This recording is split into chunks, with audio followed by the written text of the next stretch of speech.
पंजाब में पीएम मोदी की सिक्योरिटी चूक के मामले में सुप्रीम कोर्ट आजादाना कमेटी तश्कील देने को रजामंद हो गया है। सुप्रीम कोर्ट के रिटायर्ड जज कमेटी की क़यादत करेंगे। डीजीपी चंडीगढ़, आईजी कौमी तहक़ीक़ाती एजेंसी, पंजाब हरियाणा हाई कोर्ट के रजिस्ट्रार जनरल इस कमेटी का हिस्सा होंगे। पंजाब के एडिशनल डीजी भी कमेटी का हिस्सा होंगे। अदालत ने मरकज और पंजाब हुकूमत की जानिब से हो रही जांच को रोक दिया है।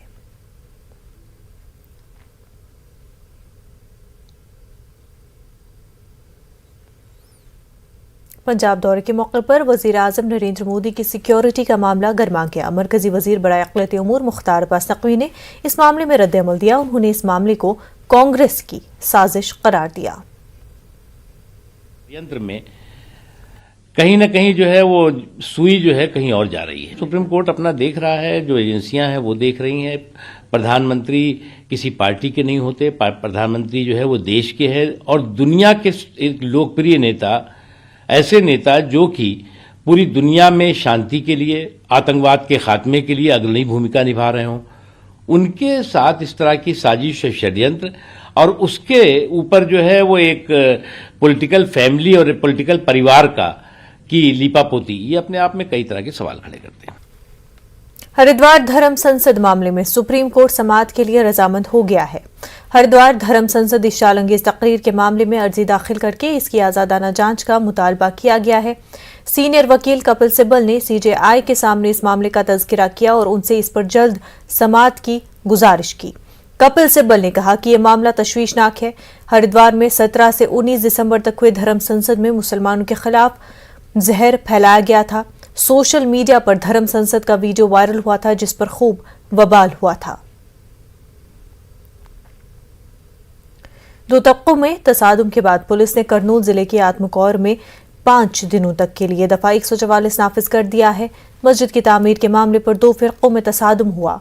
बीजेपी लीडर श्रीकांत रेड्डी ने एक तबके को उनकी ही अराजी पर मस्जिद तामीर करने से रोक दिया, जिसके बाद 2 तबकों में तसादुम हुआ। फिलवक्त आत्मकौर में हालात मामूल पर हैं।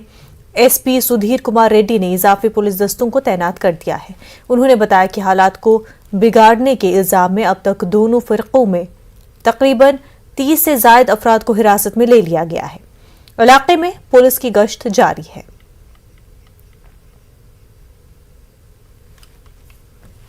परमिशन और हुकूमत के परमिशन के साथ वहाँ पर जो है मस्जिद का काम शुरू करना बोलकर वहाँ के आत्मकूर के मुसलमानों ने काम शुरू किए। श्रीकांत रेड्डी बोलने वाला शख्स असल में 10-15 लोगों के साथ आकर जो है वहाँ पर शर्म मचाकर और मस्जिद की तामीर को रोकने की पूरी कोशिश कर वहाँ पर जो काम कर रहे थे उनके ऊपर पत्थरबाजी कर और उनको जो है डरा धमकी दे रहा था। ये सब भी श्रीकांत रेड्डी के ऊपर ही जा रहा है, जो नंदयाल में भी इस तरीके से मस्जिद की जगह पर जो है इन्हें हिंदू मुस्लिम का फसाद कराने की कोशिश करा।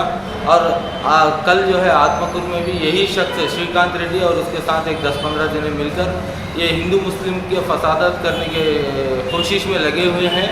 और श्रीकांत रेड्डी को मैं ये कह रहा हूँ, श्रीकांत रेड्डी और श्रीकांत रेड्डी के साथ जितने भी लोग थे उन सबको सख्त से सख्त सजा दे, ताकि आंध्र प्रदेश जो है अमन वाला स्टेट है।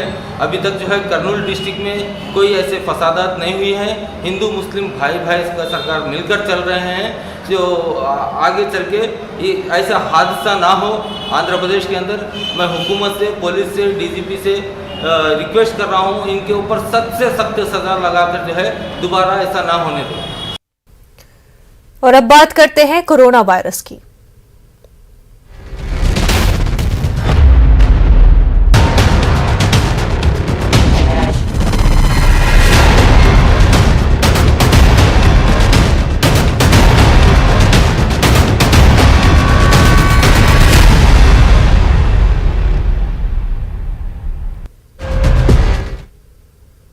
कोरोना के तेजी से बढ़ते मामलों के बीच आज से 60 साल से ज्यादा उम्र के शहरियों को वैक्सीन के एहतियाती डोज देने का सिलसिला शुरू हो गया है। टीकाकारी मराकज पर लोगों की भीड़ देखी जा रही है।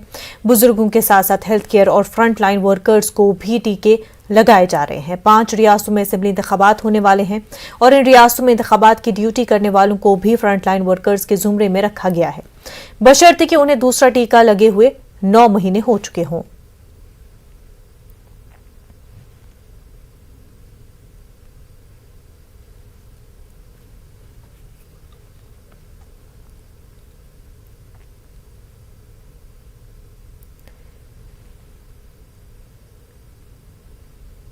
वहीं गाजियाबाद में बुजुर्गों को बूस्टर डोज देने का सिलसिला जारी है। 60 साल से ज्यादा उम्र के अफराद और फ्रंटलाइन वर्कर्स को वैक्सीनेशन की खुराक दी जा रही है।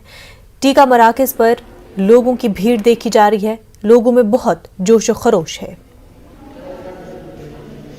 आज से बूस्टर डोज का कार्य प्रारंभ हो गया है। इस समय हम इंदिरापुरम के एक सोसाइटी में मौजूद हैं और साथ ही साथ जो फ्रंटलाइन वर्कर हैं उनको भी आज वैक्सीन की डोज दी जाएगी। सबसे पहले हम डॉक्टर से बात करते हैं जो यहाँ के इंचार्ज है, हम किस तरह की व्यवस्था रखी गई है और कितनी समय अवधि है वैक्सीन की डोज देने के लिए बूस्टर की।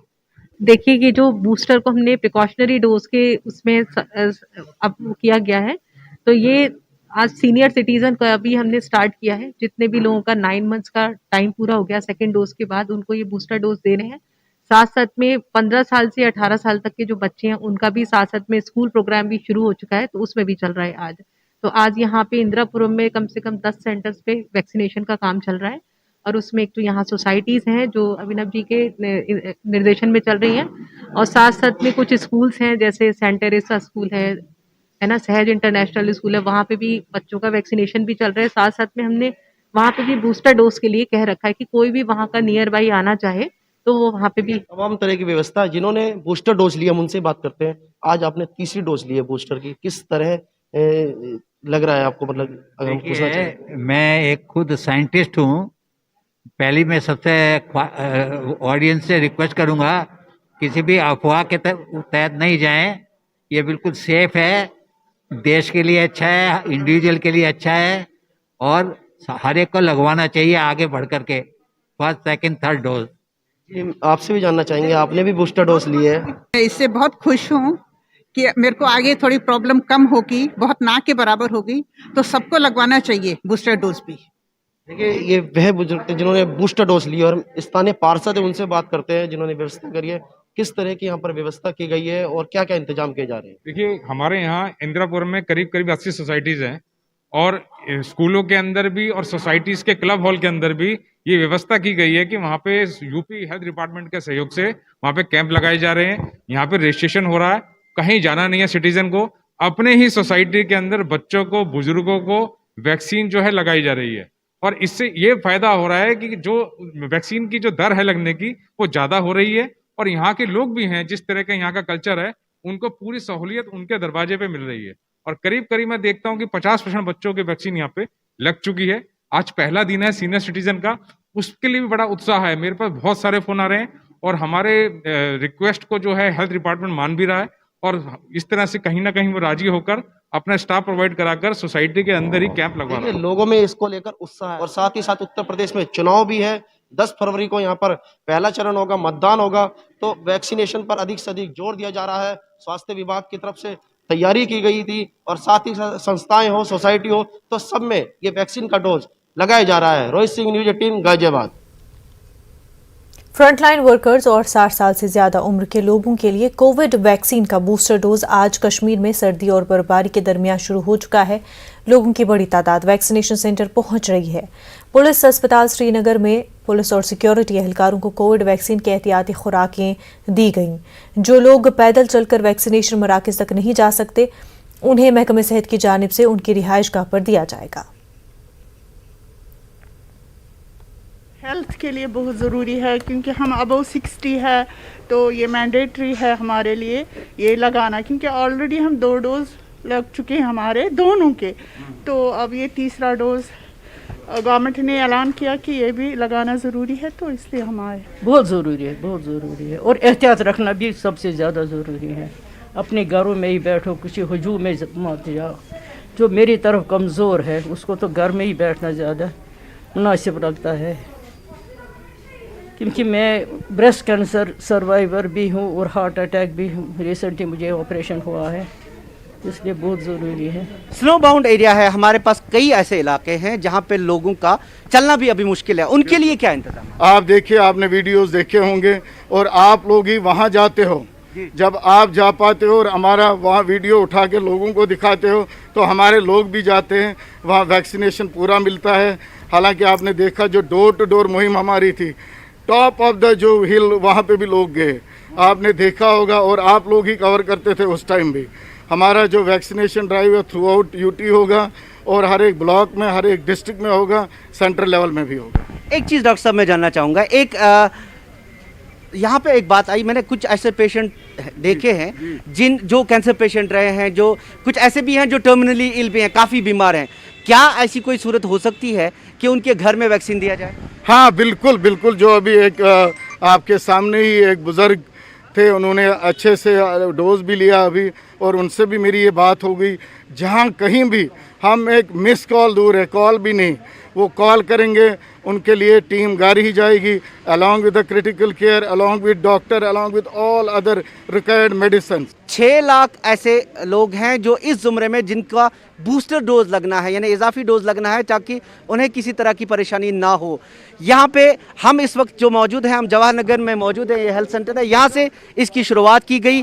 हालांकि बर्फ़बारी है कई इलाकों में, बर्फ़बारी के बावजूद भी यहाँ पे सर्दी और बर्फ़बारी के बावजूद अच्छी खासी तादाद में हमने ऐसे बुज़ुर्ग भी देखे जिनके लिए चलना भी मुश्किल है। और हमने यहाँ पे बात की, जो डायरेक्टर हेल्थ सर्विसेज हैं, उनका ये भी कहना है कि अगर ऐसा कोई पेशेंट है, ऐसा कोई बुज़ुर्ग है जो हेल्थ सेंटर तक चल के नहीं आ सकता, वो महकमे के साथ रब्ता करे, उनके घर में भी वैक्सीन दिया जा सकता है। कैमरा पर्सन जहांगीर अजीज के साथ शब्बीर अहमद, न्यूज़ 18 उर्दू, श्रीनगर। मुंबई में भी कोरोना का बूस्टर डोज दिया जा रहा है। लोगों के अंदर बेदारी भी है और सेहत अमला भी चाको चौबंद है। 60 साल के ऊपर के लोगों को बूस्टर डोज दिया जा रहा है। मुंबई शहर में भी बूस्टर डोज की शुरुआत हो चुकी है। इस वक्त न्यूज़ 18 की टीम मौजूद है मुंबई के बीकेसी जंबो कोविड सेंटर में। क्या कुछ यहाँ पर स्थिति है, क्या कुछ प्रतिसाद मिल रहा है बूस्टर डोज को लेकर? जितने लोग 60 साल के ऊपर हैं, साथ ही फ्रंट लाइन जो वर्कर हैं, डॉक्टर हैं, कर्मचारी, नर्स हैं, बातचीत करते हैं यहाँ के डीन राजेश ढेरे जी से। राजेश जी, क्या कुछ माहौल है, कितना अच्छा प्रतिसाद मिल रहा है यहाँ पर? काफ़ी अच्छा प्रतिसाद है सुबह से कि 60+ फ्रंट लाइन कैटेगरी और जो हेल्थ केयर वर्कर है, जिनके 9 महीने पूरे हो सकते हैं, उन्होंने ही आना है। सुबह से अच्छी तरह वैक्सीनेशन हो रहा है। 60+ के लिए हमने सेपरेट एंट्री की है, सेपरेट वेटिंग रूम किया है और सेपरेट वैक्सीनेशन क्यूबिकल भी हो चुके हैं, तो काफ़ी स्मूथली हो रहा है। अभी तक तो कोई दिक्कत नहीं है। राज जी, इधर थोड़ा सा ये जो कैलकुलेशन है बूस्टर डोज का, जैसे किसी ने फर्स्ट डोज लिया हो, फिर उसका एक जो टाइम पीरियड पूरा हुआ तो सेकेंड डोज लिया हो, तो सेकेंड डोज के बाद कितने दिनों बाद बूस्टर डोज देने की प्रक्रिया है? आपका जो सेकंड सर्टिफिकेट है उस पर डेट देखनी है और उसके बाद कम से कम 9 महीने अगर आपके कंप्लीट हो रहे तो आप एलिजिबल हो और नज़दीक के वैक्सीनेशन सेंटर पे जाना है। इस समय अगर बात करें जंबो कोविड सेंटर में जो लोग एडमिट हो रहे हैं कोरोना को लेकर या ओमिक्रॉन को लेकर, क्या इनमें ज़्यादातर मरीज डोज लिए हुए हैं या बिना डोज वाले हैं? नहीं, ज़्यादातर मरीज जो फुल्ली वैक्सीनेटेड नहीं वो है, और उसमें से भी जो ऑक्सीजन पे है उन्होंने तो किसी ने एक भी डोज नहीं लिया है। तो कितना ज़रूरी है आपने पूरा वैक्सीन करना, ये आप देखिए। अगर आपने दोनों डोज लिए पूरे और अभी जो एलिजिबल आप बूस्टर लोगे, गलती से आपको इन्फेक्शन भी हो जाता है तो आपको ऑक्सीजन की ज़्यादा ज़रूरत नहीं पड़ती। आप जो माइल्ड कैटेगरी होता है उसमें आप ठीक होके फिर से अपने काम पे जा सकते हैं। क्या पर्याप्त मात्रा में जंबो कोविड सेंटर में यहाँ पे बूस्टर डोज पर्याप्त है अपने पास यहाँ पे? क्यों नहीं, पर्याप्त है। और जैसे ही कम होते हैं हमें सुबह कांजूरमार्ग से मिल जाते हैं। वो डेली अपडेशन होता है कि जितना हमारा डेली कोटा है या जितना बेनिफिशियरी हम देते उस हिसाब से हमको नेक्स्ट डोसेस मिल जाते हैं। कितने इसको दिन का कोटा मिलता है कि हफ्ते भर का? नहीं, ऐसा नहीं रहता, उनके अवेलेबिलिटी पे रहता है। कभी कभी 10,000 डोज मिलते, 15 मिलते, कभी 8,000 मिलते, बट जब भी मिलते 2-3 दिन का उसमें स्टॉक हो जाता है। ये थे dean jumbo Covid centre BKC के राजेश ढेरे जी, जो साहब बता रहे थे कि बूस्टर डोज जिन कर्मचारी, चाहे फ्रंट लाइन वर्कर हों, डॉक्टर हो, नर्स हो या 60 साल के ऊपर के उम्र वाले हों, उन्हीं को ये दिया जा रहा है फ़िलहाल। लेकिन बूस्टर डोज के लिए एक चीज़ साफ तौर से देखनी है कि जिस तारीख सेकेंड डोज दी गई थी उस तारीख से लेके अब तक जो ड्यूरेशन जो पीरियड है वो पूरा होना चाहिए। वो ड्यूरेशन पीरियड पूरा होने के बाद ही बूस्टर डोज दिया जा रहा है। कैमरा सरोज जलाल के साथ सर्वेश तिवारी, न्यूज़ 18 मुंबई। वहीं महाराष्ट्र के अक़लियती वजीर नवाब मलिक ने बूस्टर वैक्सीन ली और उन्होंने लोगों से मोहतात रहने की अपील की। जिन लोगों की वैक्सीन की खुराक बाकी है उनसे अपील की कि वो अपनी वैक्सीन की खुराक लें। हुकूमत सबके साथ है और हम माशी मुश्किलात पर भी तवज्जो दे रहे हैं। हमारे नुमाइंदे सर्वेश तिवारी ने वजीर नवाब मलिक से बात की, आइए देखते हैं। महाराष्ट्र के अल्पसंख्यक मंत्री साथ ही एनसीपी के राष्ट्रीय प्रवक्ता नवाब मलिक हमारे साथ मौजूद हैं। नवाब मलिक भी बूस्टर डोज लेने आए थे, जस्ट 5-10 मिनट पहले उन्होंने बूस्टर डोज लिया। क्या कुछ महाराष्ट्र मुंबई में स्थिति है, सीधे बातचीत करते हैं। मलिक साहब, किस तरह की सिचुएशन है? हालांकि काफ़ी बुजुर्ग लोगों से हमारी बातचीत हुई, उनका कहना था कि काफ़ी अच्छा इंतज़ाम किया है और घबराने की भी आवश्यकता नहीं है, वो कह रहे थे। देखिए, ऐसा है कि जिस तरह से पिछले सप्ताह से आंकड़े बढ़ रहे हैं, विशेषकर मुंबई में 20,000 के पार आंकड़े थे, लेकिन 3 दिनों से उसमें गिरावट आ रही है। 40,000 के लगभग महाराष्ट्र में आंकड़े हैं। विशेषज्ञ कहते हैं कि आंकड़े ये बड़े पैमाने पे बढ़ेंगे। देश में भी 2 लाख के करीब आंकड़े पहुंच रहे हैं। लेकिन एक अच्छी बात यह है कि जिनका टीकाकरण हुआ है वे भले इन्फेक्टेड हो रहे हैं, लेकिन उनको माइल्ड सिम्टम्स हैं, 2-3 दिन इलाज के बाद वो घर में ही ठीक हो जा रहे हैं। लेकिन जिनको लंग इन्फेक्शन हो रहा है, ऐसे अधिकांश लोग जो वैक्सीनेशन नहीं जिन्होंने किया है उन्हीं की तकलीफ़ें बढ़ रही हैं। इसलिए ज़रूरी है कि लोग टीका लगवाएं। जिनका फर्स्ट डोज नहीं हुआ वो फर्स्ट डोज लें, सेकंड डोज दी हुए वो लें। आज से बूस्टर डोज की शुरुआत हो गई है। हमने पहले दिन ही टीका लगवाया था जिस दिन शुरुआत की गई थी। सेकंड डोज टाइम पे लिया था, इसलिए आज हमारा ड्यू था, इसलिए हमने आज बूस्टर डोज लगवाया। लेकिन साहब, इस तीसरे चरण में खास तौर पे देखा जा रहा है कि महाराष्ट्र सरकार इस बात पे विशेष तौर पे ध्यान दे रही है कि सेकेंड सिचुएशन की समय जिस तरह से लॉकडाउन की स्थिति थी, वो इस बार सरकार बिल्कुल भी लगाने की मूड में नहीं है। सरकार नहीं चाहती कि भागदौड़ मचे, लोग अपने प्रांतीय जो हैं दूसरे राज्यों में जाएं। किस तरह की सरकार की नीति इस समय? देखिए, जो भी अनुभव आया है, लोग इन्फेक्ट हो रहे हैं, लेकिन उतना घातक मामला नहीं है, ये सारे विशेषज्ञ बता रहे हैं। जिन्होंने टीका लिया है उनके लिए परेशानी नहीं है। बहुत सारे जगह पे जिनके 2 डोज हैं, ऐसे लोगों को ही एंट्री दी जा रही है। हमें लगता है टीका ही एक रामबाण इसमें साबित हो रहा है और सरकार ये चाहती है कि लॉकडाउन लगा के लोगों की परेशानी ना बढ़ाया जाए, कम से कम रिस्ट्रिक्शन लगाया जाए ताकि फैलाव भी रोका जाए और ज़िंदगी भी साधारण रूप से चलती रहे। ये भी प्राथमिकता हमारी है। हमें लगता है कि लोग सहयोग कर रहे हैं और हम इस लड़ाई को जीतेंगे। कैमरामैन सरोज जलाल के साथ सर्वेश तिवारी, न्यूज़ 8 मुंबई।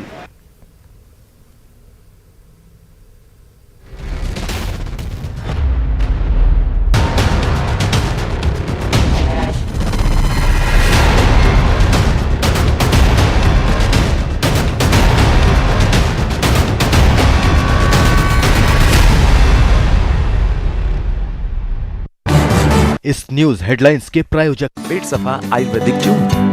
पेट सफा, हर रोग दफा।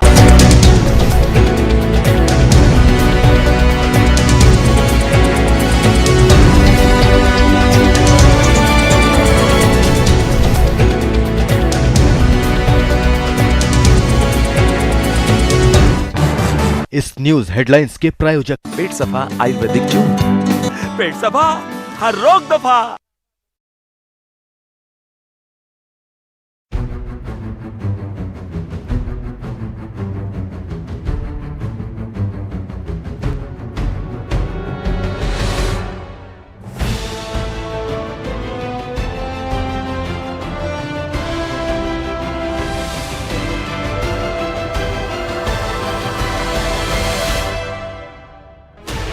Sixteen channels, 15 languages, 26 states, 1,200 plus reporters, 66.9 crore viewers. India's largest news network, News 18 Network.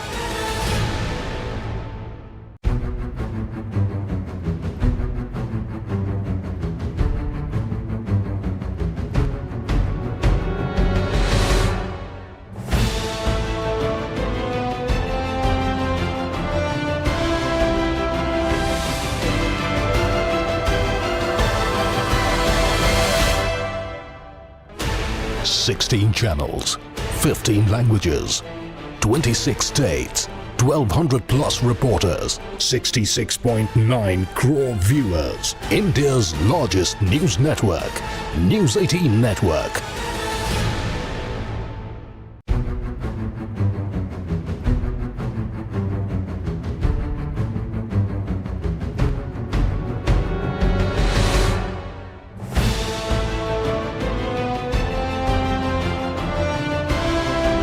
News headlines के प्रायोजक पेट सफा आयुर्वेदिक जूम। पेट सफा हर रोग दफा।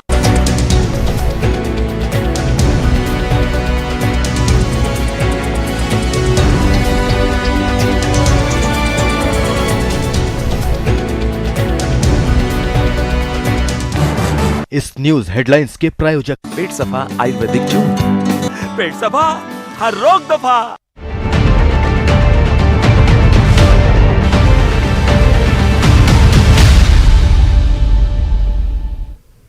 मरकज की बीजेपी हुकूमत जमहूरियत को कमजोर करने की कोशिश में है।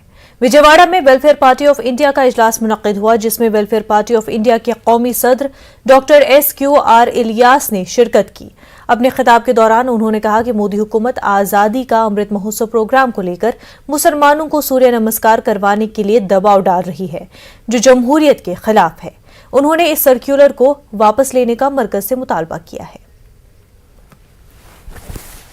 इस वक्त में सेंट्रल गवर्नमेंट ने जो 75th एनिवर्सरी मना रही है मुल्क की आज़ादी की, देश की जो फ्रीडम के आज़ादी की 75वीं सालगिरह हो रही है। इस मौके पर जो एजुकेशन, सेंट्रल गवर्नमेंट की एजुकेशन मिनिस्ट्री ने जो सर्कुलर जारी किया है 30 स्टेट्स की 30,000 स्कूलों को, उसमें ये कहा गया है कि वो योगा का प्रोग्राम रखेंगे और उसमें ख़ास तौर से सूर्य नमस्कार का प्रोग्राम होगा।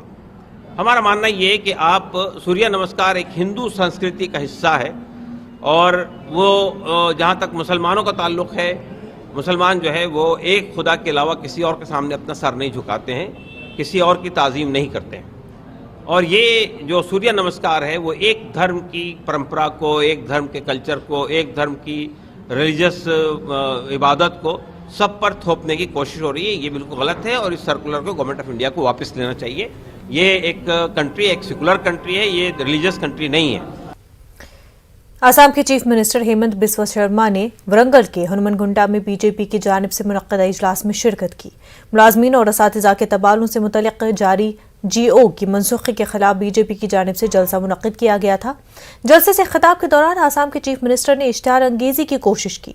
उन्होंने कहा कि भारत बहुत जल्द बाबर, औरंगजेब, निज़ाम और ओवैसी से पाक होगा। बिलराज तौर पर आसाम के चीफ मिनिस्टर ने तेलंगाना के चीफ मिनिस्टर पर भी तनकीद की और कहा कि KCR और ओवैसी का चक्कर ज्यादा दिन तक नहीं चलेगा।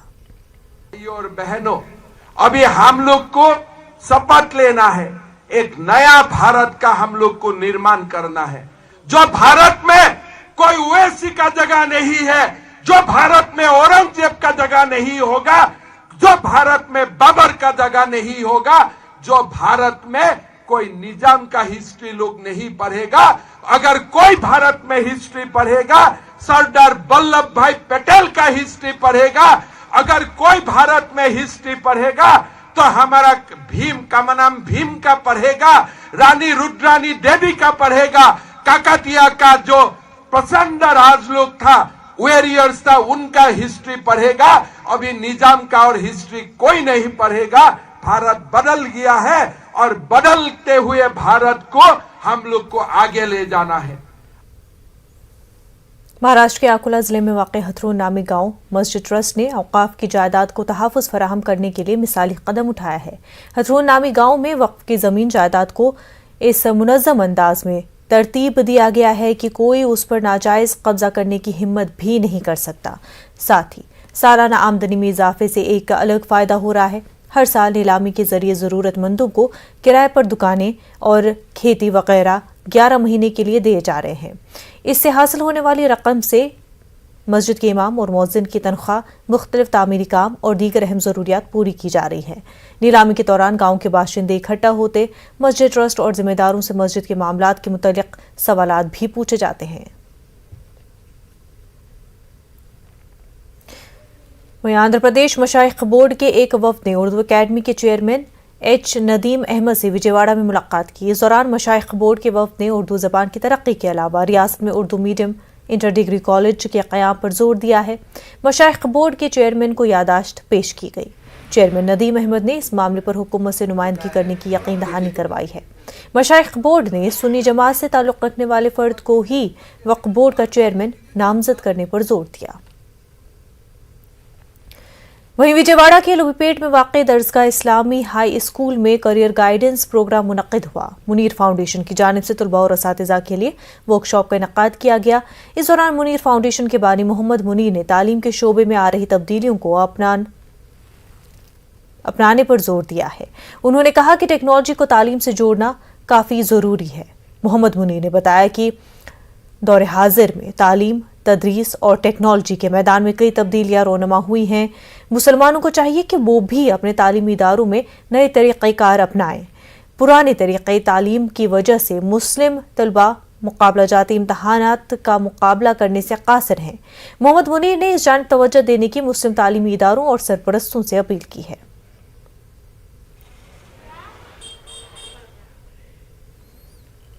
कोरोना वबा के दौरान बाहमी इमदाद और इन्हिसार का जज्बा मुस्तहकम हुआ है।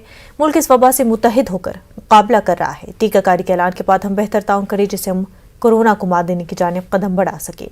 नेटवर्क 18 इस मुहिम में हक कदम पर आपके साथ रहेगा। जब तक सभी महफूज नहीं होते तब तक कोई भी महफूज नहीं होगा। इसी सोच की बुनियाद पर हमारी मुहिम संजीवनी का मकसद यकीनी बनाना है कि वैक्सीन पाना सभी हिंदुस्तानियों का हक है।